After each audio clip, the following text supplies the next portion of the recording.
There is no debate. The Yankees are in a rough patch.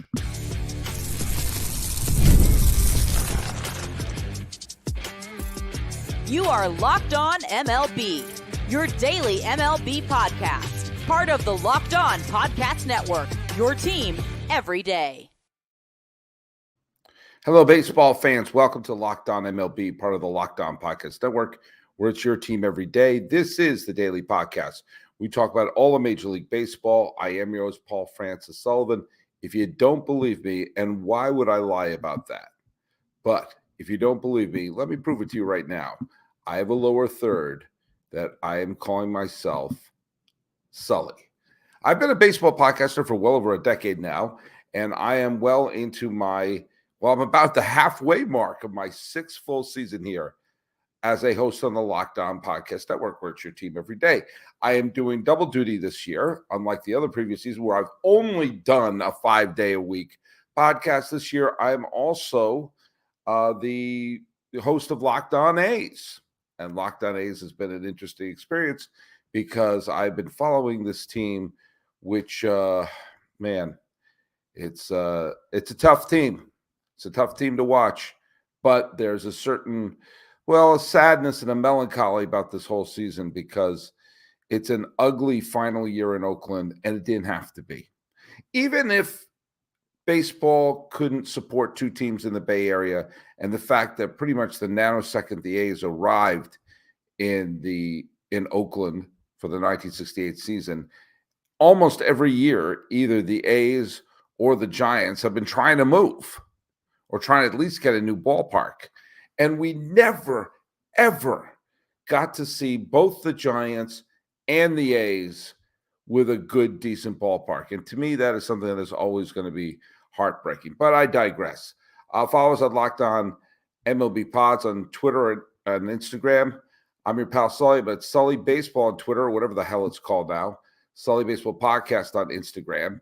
And if you're following us every day and you're posting on one of those crazy social media sites that's making all of our life miserable, be sure to put that hashtag #EverydaySully. So, we know what's going on. We know who's been listening and watching us. Hey, today's episode is brought to you by our good friends at Booking.com. Booking.yeah.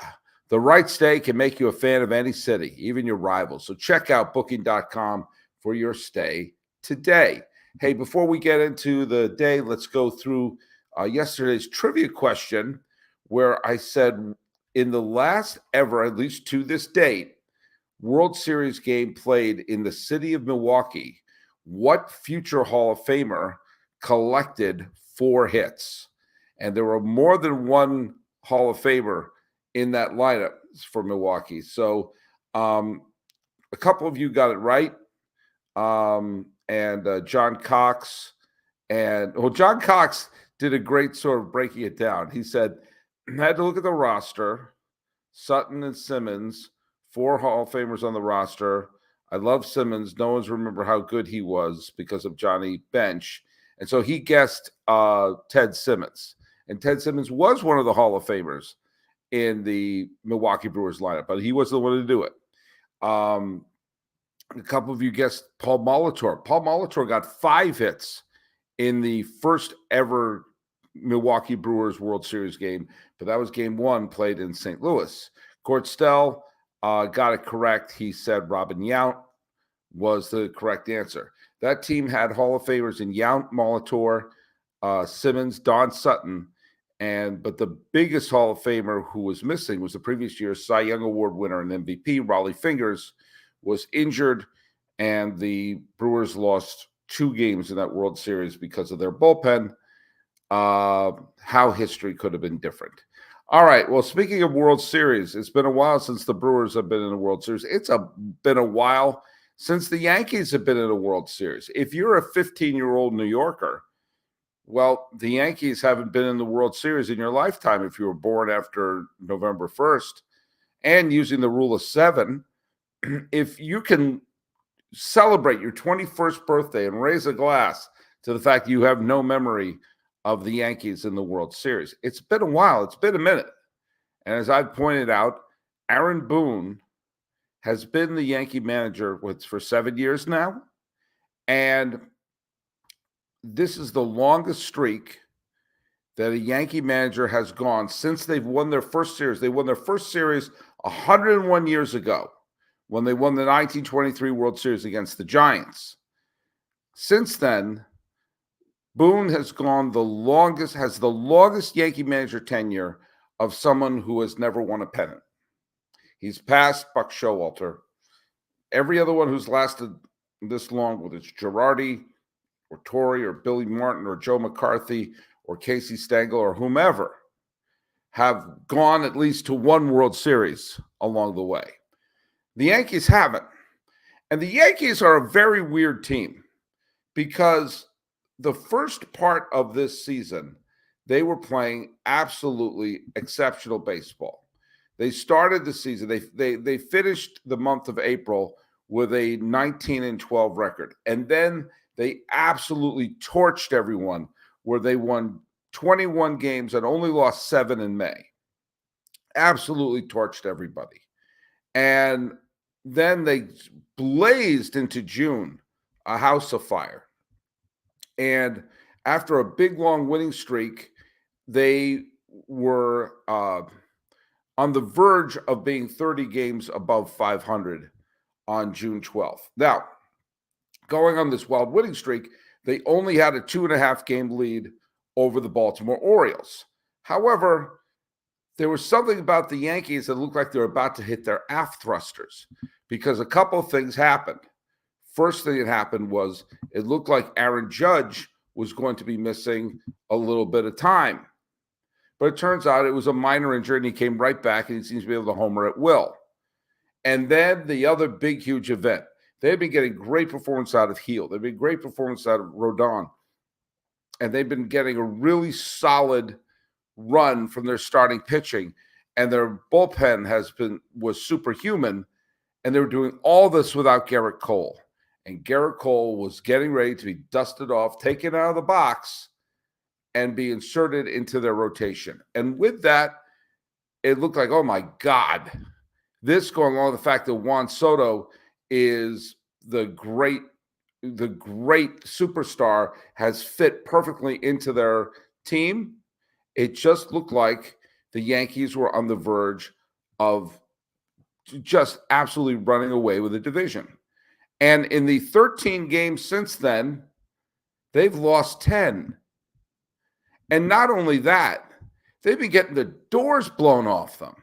They lost 12-2 in that game against the Mets the other day.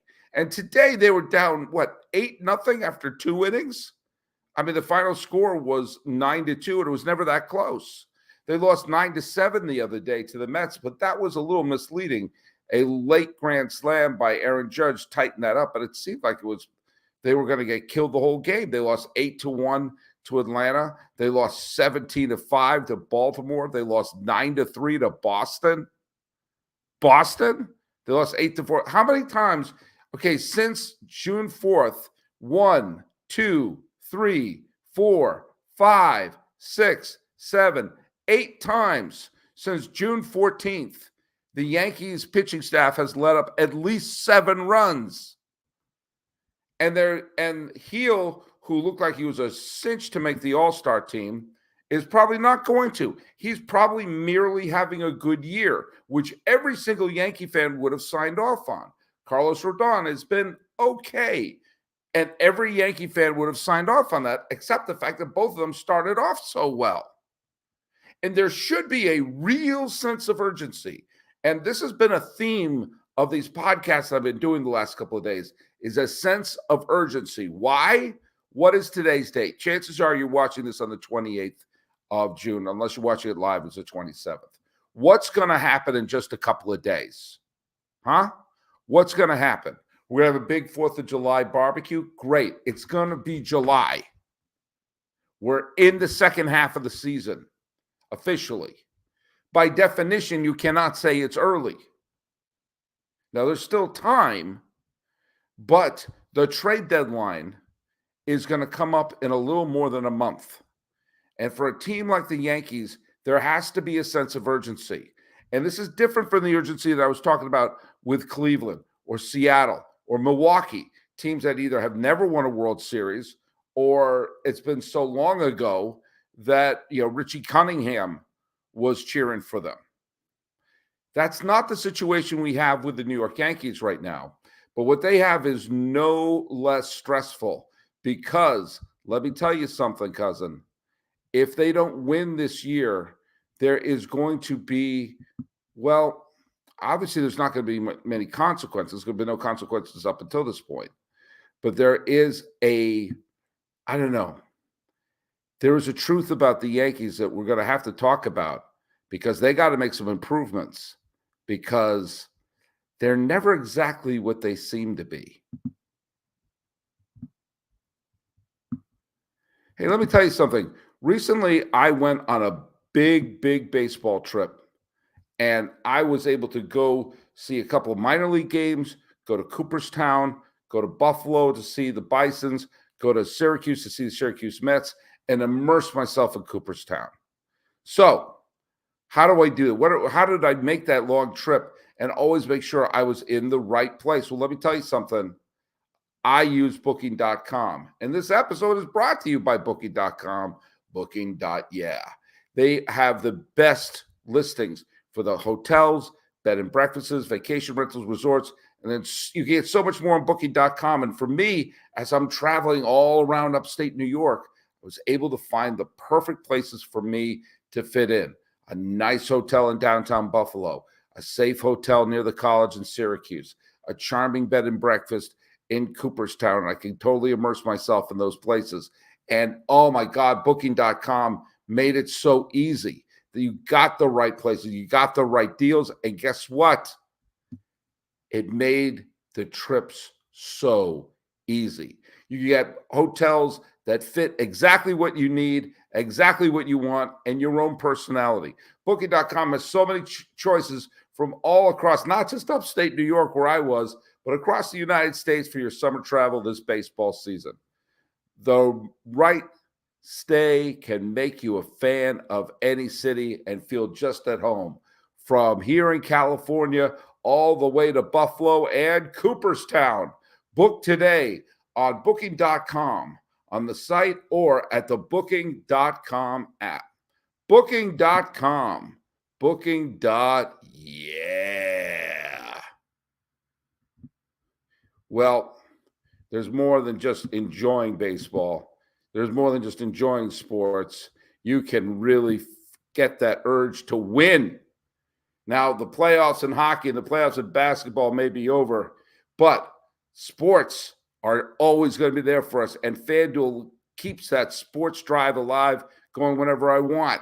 All I have to do is open the app, dream up bets anytime I'm in the mood. And this summer, FanDuel is hooking up all customers with a boost or a bonus daily. That's right. There's something for everybody all day, every day at FanDuel. So head over to FanDuel.com/lockedon and start making the most out of your summer. FanDuel is the official sports betting partner of Major League Baseball.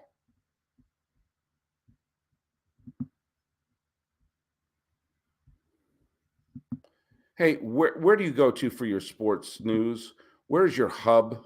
Where is the place you always turn to? Kind of that first place you want to get the right take and the right analysis. Make the switch to Locked On Sports today, a free 24/7 sports streaming channel program for you every day to bring you the biggest stories in sports. Locked On Sports Today brings you can't miss analysis, opinions, and news streaming 24/7 on YouTube or the free Amazon Fire TV channel app.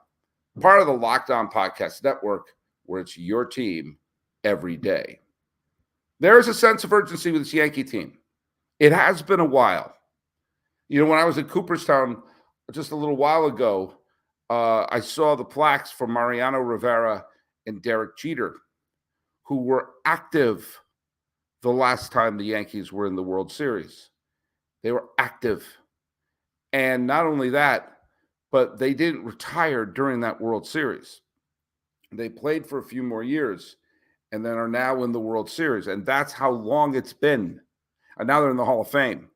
That's how long it's been for the Yankees. And yes, I know there are teams that are, who say boo hoo hoo, it's only been since '09.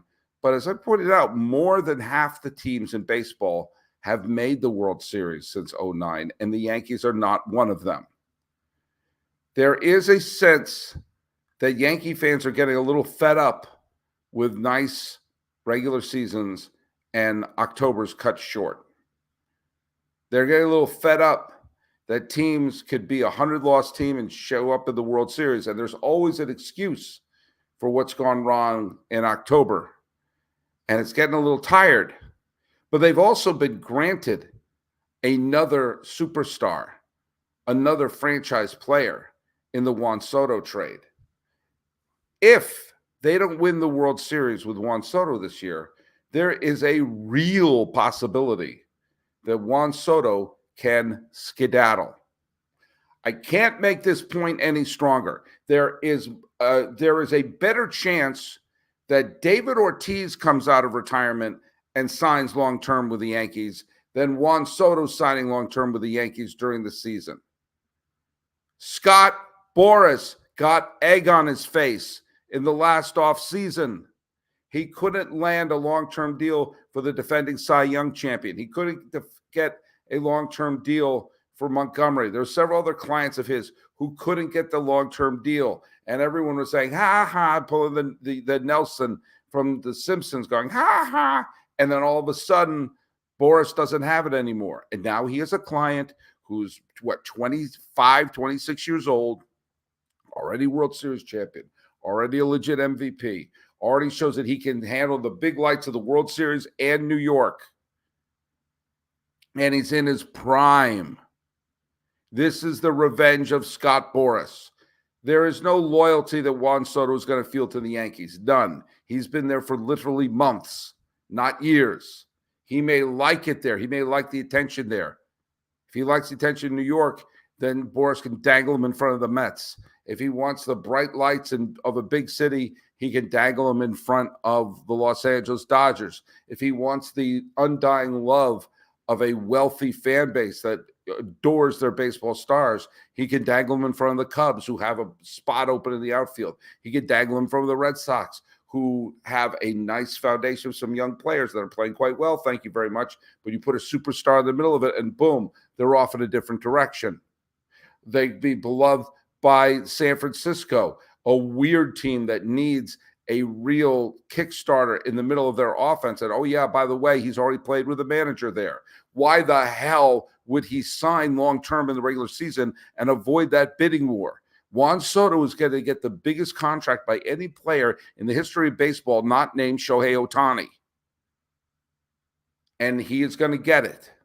And there is a real chance that one of those teams will outspend the Yankees. Because remind me, who is the last superstar free agent signing by the Yankees?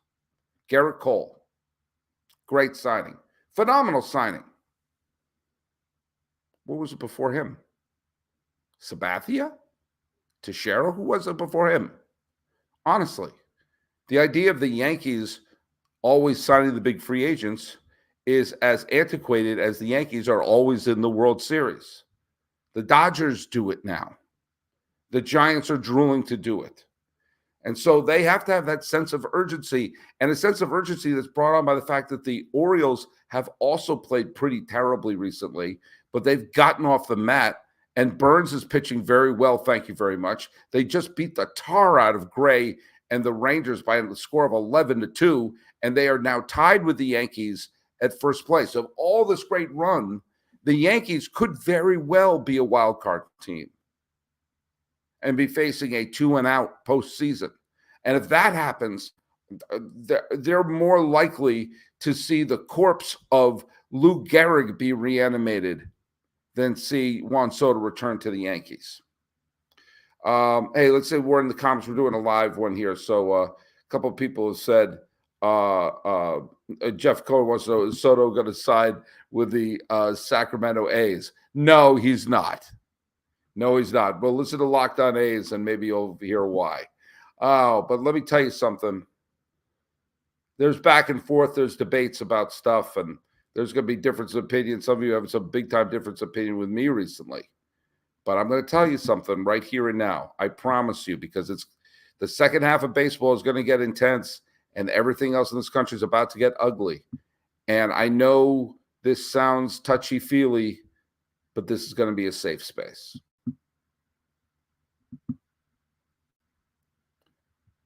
Hey.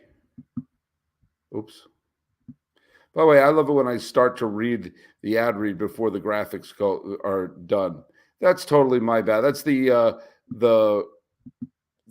peril of doing a live podcast. Hey, let me tell you something. When I did my whole trip that I talked about recently, where I went to the minor league games, I went all around. Do you know what I used to make it? Booking.com got me the great hotels, but how could I be sure about my tickets? Well, Game Time. Game Time is an authorized marketplace of baseball, Major League Baseball, and other places, which makes getting tickets faster and easier. Prices on the Game Time app actually go down the closer you get to first pitch. They got killer last-minute deals, all in prices, views from the seats, and their lowest price guaranteed. Game Time takes the guesswork out of getting Major League Baseball tickets. I used to get tickets. I would be at the last ever Oakland A's game later this year, but I've also got terrific seats in every game I'm going to go to, including at Oracle Park with the Giants, Dodger Stadium with the Dodgers, and I may head on down to San Diego, where it's tough to get seats there. You don't want to get a lousy seat when you go there, so you want to make sure you get the really good deals, zone deals, flash deals. You can see, using the seat views, the panoramic view, going, is this where I want to sit? Because I know where I like to sit. I like to sit not the field level, not in the nosebleeds. I like that middle section. And I like to be behind home plate, a little bit up the first base line. That's my favorite view of it. If you get the seat view, boom, you got a panoramic view. So that's where I want to be. And if you know the zone you want to be in, the zone deal says, hey, go pick the best deal in this part. They give you it, boom. And your purchase is covered with the most flexible customer service policy in the ticketing industry. Take the guesswork out of buying Major League Baseball tickets with Game Time. Download the Game Time app, create an account, use code LOCKEDONMLB for $20 off your first purchase. Terms apply. Again, create an account, redeem the code LOCKEDONMLB for $20 off. Download Game Time today. Last minute tickets, lowest prices. Do you know what they are? I'll tell you exactly what they are. They're guaranteed.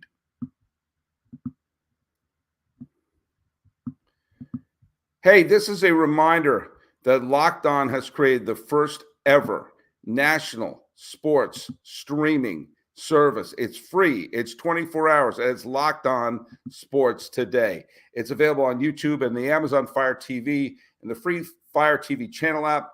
Locked On Sports Today is here for you 24/7, covering the top sports stories of the day with the local experts of Locked On, plus our national shows covering every league. Find Locked On Sports Today now available on the free Fire TV channel app. I'm recording this while the presidential debate is going on. And I think is going to be a thrilling baseball season. Lots of teams are at the top, lots of elite teams. And it is going to be, again, an exhausting presidential election. And I'm not watching the debate. I'm not watching the debate. I'm not going to do it. I would rather pass a colony of kidney stones. And I've passed kidney stones before, so I'm not speaking out of school here. I'd rather pass a colony of kidney stones than watch the debate. And look, here's something I want to make very clear. I've made this clear before. I'll make it clear again. I have my own political thoughts, and they've snuck through because baseball doesn't exist in a bubble, and sometimes your opinions on some social events and things like that are going to find their way. It's just it's how it is. Baseball doesn't stick to baseball. So how do you expect me to? That being said, I don't know why anyone would watch the debate, because who the hell is undecided at this point? Honestly, what is going to happen with these two talking? They're going, you know what? I was on the fence, but I'm going to go, who's on the fence at this point? I mean, part of me just wishes they would just pack it up and say, all right, show up in November. Just show up in November. We're not going to put any ads or no flyers, no lawn signs. You know who you're voting for, so do it in November. Fine. And I know there are people who listen to this show who are 180 degrees from me politically. I've had guests on my show who are 180 degrees from me politically. I've had people comment, people who are everyday Sully listeners, who are 180 degrees from me politically. And let me make this vow. And if I ever go off piste on this, if I ever don't follow through on this, please call me out immediately. This podcast will be a safe space for you. If you are sick of the discussion of it, you are sick of the vitriol, you're sick of the anger, you're sick of the pointing on everyone getting angry, you can come here. Whether you're a lifelong Democrat, whether you're supporting RFK Jr., whether you have a MAGA hat, whatever you are welcome here for baseball discussion. Okay? Because we need baseball, much like we need many things that are uniting and a unifying part of our life. Do you understand what I mean? There's so much divisiveness in the world right now, in our country right now. We need to find common ground. I do believe if you take, you probably figured out, I lean to the left politically. But if you sit me down with a red-hatted MAGA fan and we have a common love for baseball, this is not theoretical. This happened. A friend of mine from high school who I saw not too long ago, who is completely red-hatted, and I don't mean an Angel fan. We got together and we talked and laughed and smiled because he's a good man. I'm doing my best to be a decent person, and we had that common part. So let's find the little common things that could mean, I don't know, love of baseball. When I was in Cooperstown just, a week ago, 2 weeks ago, whenever the hell it was, I struck up conversations with people from all across the country, and we all talked about our love for this player, that player. I didn't ask any one of them who they're voting for. I got a sense from some of their T-shirts, some of which mentioned Brandon, and I don't mean Belt, that they probably don't agree where I would lean, and it didn't matter. I'm not saying there aren't things of consequence. I'm not saying there aren't reasons to debate. I'm not saying there aren't differences that we should discuss, but we've got to find more things that we have in common. And to say, hey, I don't agree with this person, or hey, they have a point of view that I actually think is immoral, which is the case for a lot of different things. But we have to find a couple of islands to cling to. And one thing we could do is find the things we both enjoy, which could be baseball. And for that reason, I'm making a promise. No matter what your point of view is, and no matter what your politics are, and no matter what you may disagree with me if I say something about my stance on something social, this, that, or did I mention the other thing? On this podcast, we're all welcome. This is a respite for everybody. This is a moment going, I can't deal with that anymore. I'll listen to what Sully has to say. All right? And I'm not going to put a lawn sign behind me. I'm going to do my best to keep my own personal politics out of it. I will always talk about things that I think are fair socially and should be addressed socially. I don't think that even should be a political statement. But you don't want to hear about the debates. You don't want to hear yet another presidential election of name calling and anger and vitriol and being told that we all hate each other. Come here. Just come here. You're all invited. Even if I don't agree with you, we can agree on this. Let's start. Let's start with the building blocks. Let's start with these connective tissues. And then we'll find out what the real important things that we disagree on, and maybe Rubik's Cube that into a solution instead of screaming and finger pointing. But let's start. What do you like? If I did Locked On Ice Cream, I bet I would get people of all stripes politically as well. But let's start with here. We as a nation, we all have to live together. We don't have to agree with each other. We all have to live with each other. We all have to be neighbors. And we can agree that we want peace, that we want happiness, and we don't want an Astros pennant. So let's bring us to our trivia question. And the trivia question is as such. Pedro Guerrero came up the other day, mistakenly confused with Vladimir Guerrero. Pedro Guerrero was the superstar slugger on the Dodgers who won the co-World Series MVP in 1981. But during the World Series championship run of 1988, Pedro Guerrero, their star slugger, was traded mid-season. What all-star pitcher did the Dodgers receive for Pedro Guerrero the year they won the World Series in 1988? Put your answers right down here on YouTube and follow us on Locked On MLB Pods on Twitter and Instagram. I'm your pal Sully. I'm at Sully Baseball on Twitter, Sully Baseball Podcast on Instagram. Telling you that the Yankees better wake up and fix some things, like get some new pitchers or something, because this is not a drill. This could be the lone year of Juan Soto. And telling you, you're all welcome here. This has been Locked On MLB for the 27th day of June, I guess, 2024. I'm your host, Paul Francis Sullivan. Please call me Sully.